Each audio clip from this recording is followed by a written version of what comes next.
We had planned on a backcountry ski day in Grand Teton National Park. It began as a normal March day for Mike Connolly, his wife Julie, and friends John Cook and Randy Lee. Beautiful day. The group was on their way up Maverik Peak and decided to stop for lunch when Mike began to feel a little off. Started to get a little nondescript pain in the center of my chest.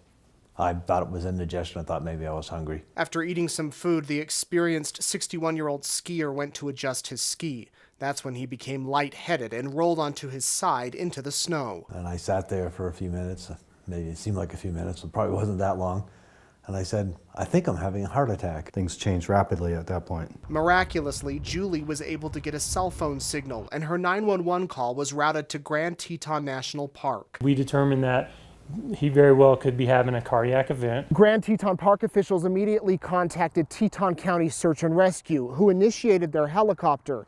The key was getting Mike off of the mountain as quickly and safely as possible. So when we first flew over the scene, we could see the party and the patient, and everyone looked like they were alive and awake. The helicopter couldn't land next to Mike because of the steep mountain, but the plan was to lower a harness, strap him in, and then fly him to safety.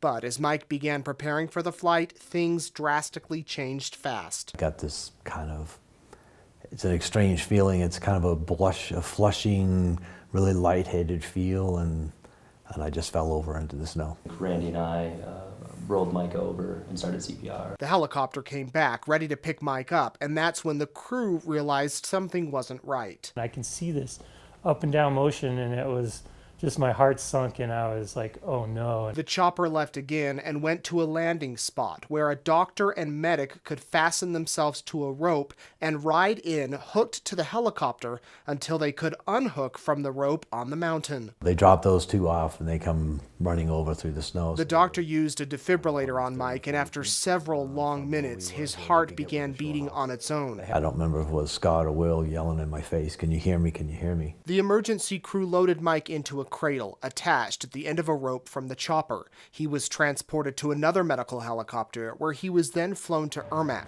Doctors determined he had a complete blockage of one of his main arteries. They call it the widowmaker, and then if you look at the electrical signal from the heart, it's what they call a tombstone signal. Mike ended up with 3 stents, and over the past year, he's continued to recover from his heart attack. And just weeks ago, he went back on the same mountain and finished the ski adventure he was unable to complete a year ago. The rescue crews who helped him that day will never forget it. It's once in a lifetime for us, I think, to see something like that. I mean, it still gives me goosebumps. And Mike will never forget them. Well, they're certainly heroes in my book. In Jackson Hole, Nate Eaton, EastIdahoNews.com.